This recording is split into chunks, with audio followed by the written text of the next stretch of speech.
Jika atom-atom ini perbedaan elektronegativitasnya sangat kecil, artinya tidak ada atom yang tendensinya mengambil atau melepaskan, maka dia cenderung membentuk ikatan kovalen. Ya.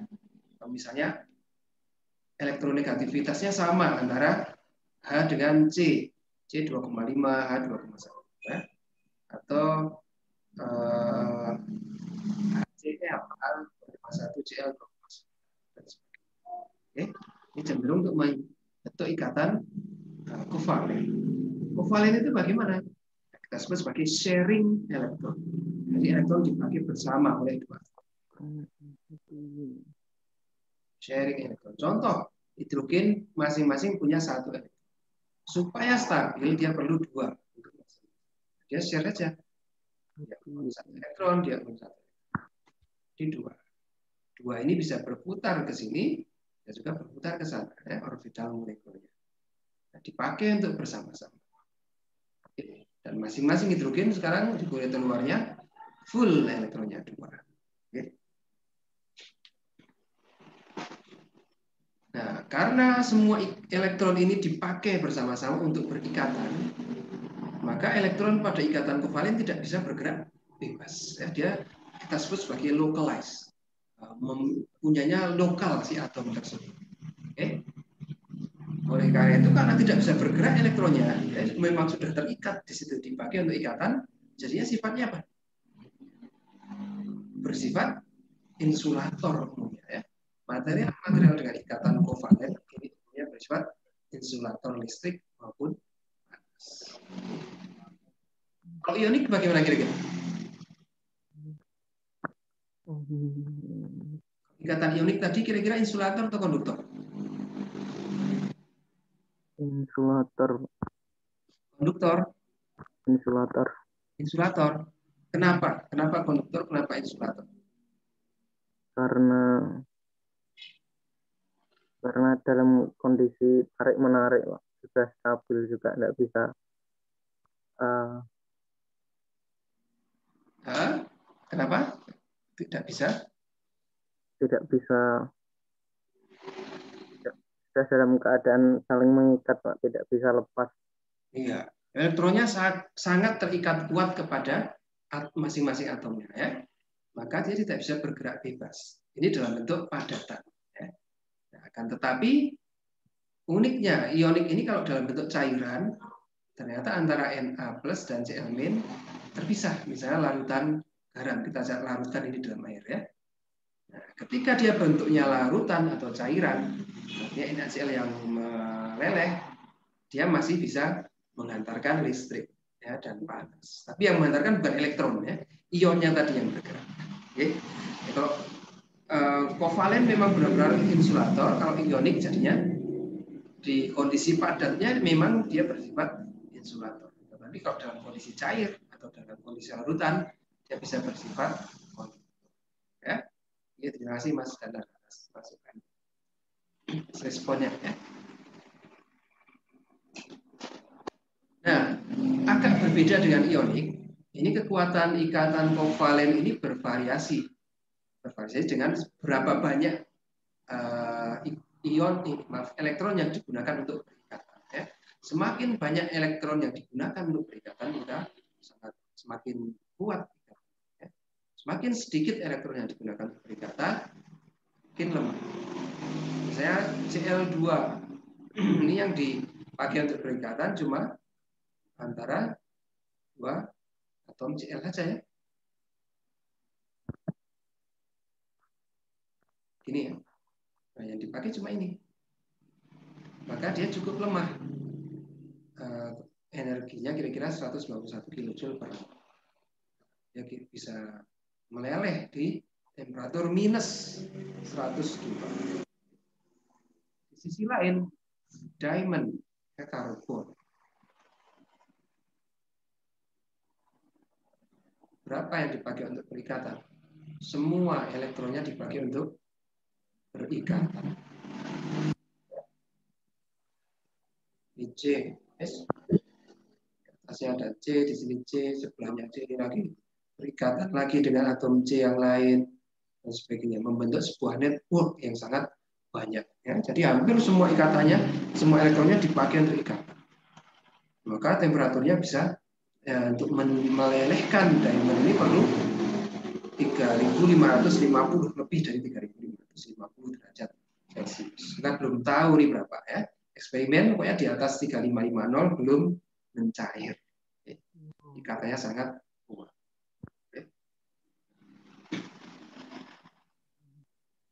Nah, ada sebuah khusus ya.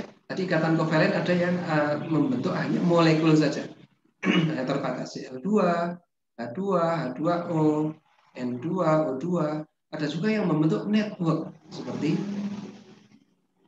diamond ini ya, atau silikon. Ini biasanya yang temperaturnya tinggi. Ini yang berbentuk gas, ya, energi gasnya rendah. Nah, khusus untuk yang berbentuk gas ini ada pembahasan khusus. Okay. Pertama terkait karbon. Ditemukan fenomena namanya hibridisasi orbital elektron. Ya, misalnya atom karbon dengan struktur elektronnya kan harusnya 1s, 2s, 2p ya. 1s-nya penuh, 2s-nya penuh, 2p-nya cuma terisi 2 dari seharusnya 6. Oke, kalau kita gambarkan secara energi seperti ini. 1s terisi penuh, 2s terisi penuh, 2p hanya 2 yang terisi. Itu pun terisi separuh. Oke. Ini masih harus terisi 1, 1. Nah, karbon ini bisa membentuk yang namanya hibridisasi. Artinya struktur elektronnya berbeda. Ya. Ini tingkatan energi antara 2p dan 2s ini selisih tingkat energinya tidak terlalu jauh. Ya. Maka kita bisa satu elektron ini bisa dipromosikan ke orbital 2. Ya. Anda ingat di fisika modern dilihat-lihat lagi ya, hitungan tingkatan energi untuk 2s dan 2p berapa. Itu atom hidrogen ya. Itu kan tidak terlalu jauh nilainya. Ya. Beda antara sangat jauh berbeda antara tingkat 1 dan tingkat 2. Ya.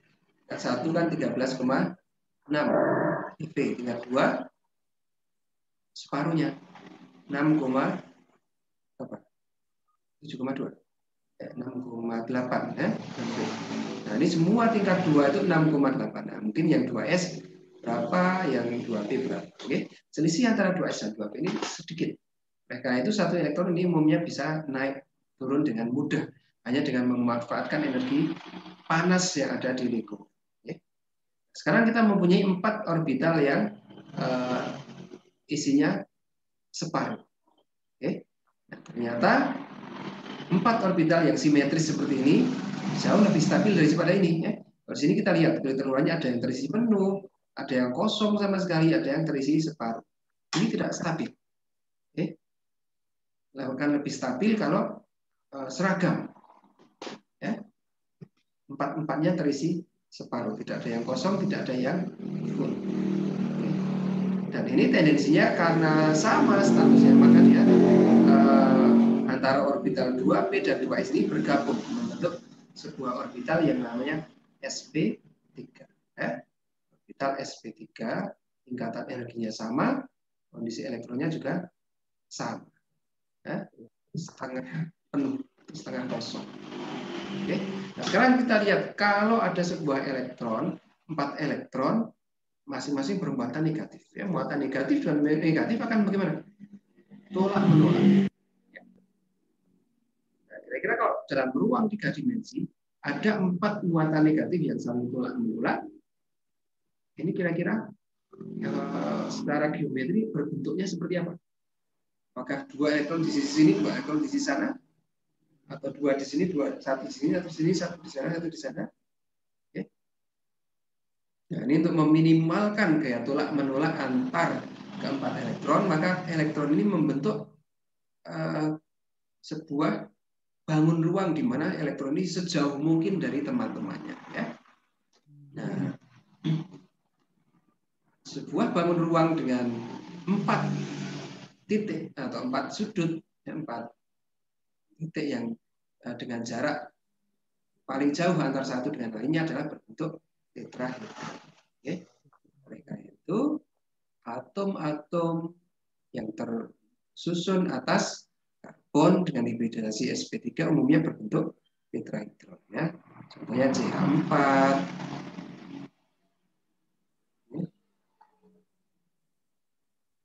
bentuknya tetrahedron. Ya.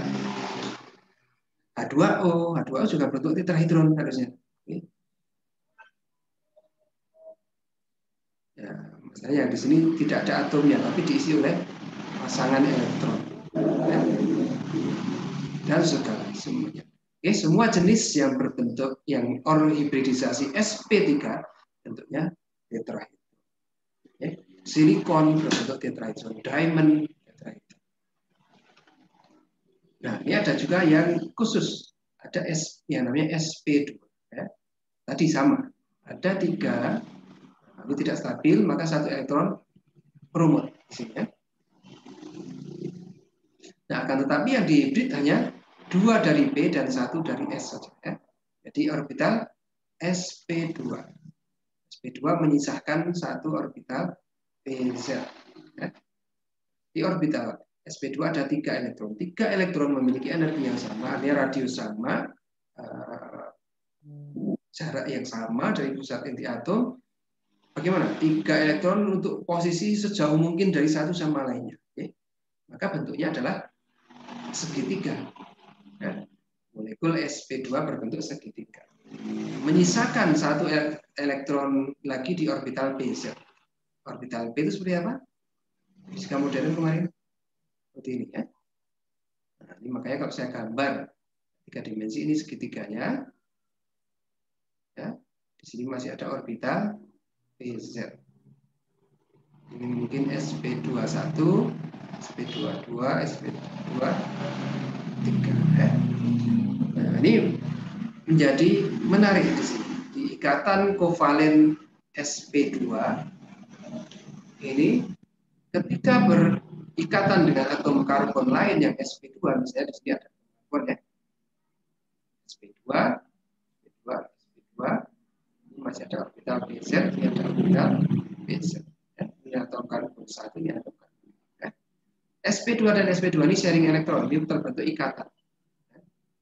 Ini kita sebut sebagai ikatan sigma. Ya. Hasil overlap head to head. Ya. Overlap orbital elektron head to head. Oke, membentuk ikatan sigma. Disebut sebagai ikatan. Selain ikatan sigma, ternyata di atasnya dan di bawahnya ini juga ada overlapping. Ya. Overlapping sisi ke sisi berarti ya. Nah, yang overlap adalah side by side, bukan head to head. Nah, baik di atas maupun di bawah. Ini bentuk sebuah ikatan lain yang kita sebut sebagai ikatan pi. Nah, maka kita dapatkan ikatan rangkap pada karbon atau pada atom-atom lain dengan hibridisasi sp2. Akibat satu karena ikatan sigma, yang lainnya adalah karena ikatan pi. Di bawah juga sama. Oke. Kita sebut sebagai pi bond, ini sebagai sigma bond. Ya. Maka kita lambangkan seperti ini. Nah, karena berbentuk segitiga, maka molekul-molekul dengan hibridisasi sp2 bentuknya memang segitiga. Contohnya gas etena. Oke. Bentuknya seperti ini. Nah, satu lagi selain hibridisasi sp2, ada satu lagi hibridisasi yang memungkinkan, yaitu hibridisasi sp. Ya. Bagaimana nih hibridisasi sp? Kan kita jelaskan selain.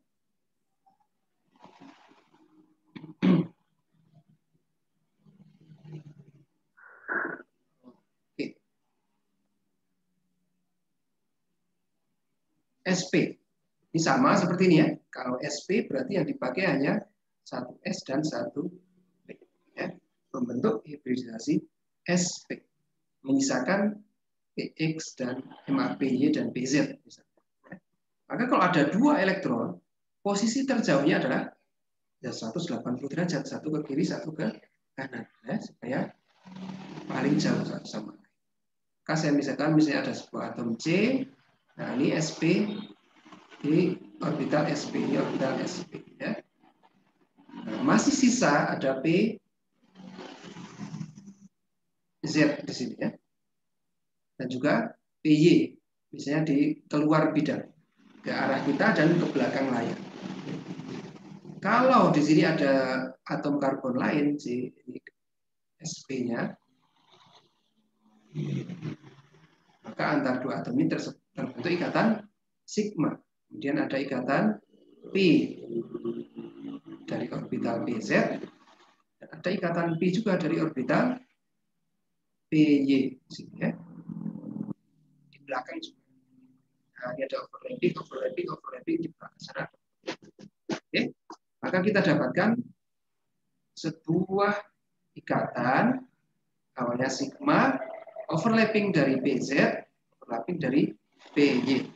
Kita dapatkan ikatan rangkap 3 dari karbon ya, dan atau atom-atom lain dengan hibridisasi sp.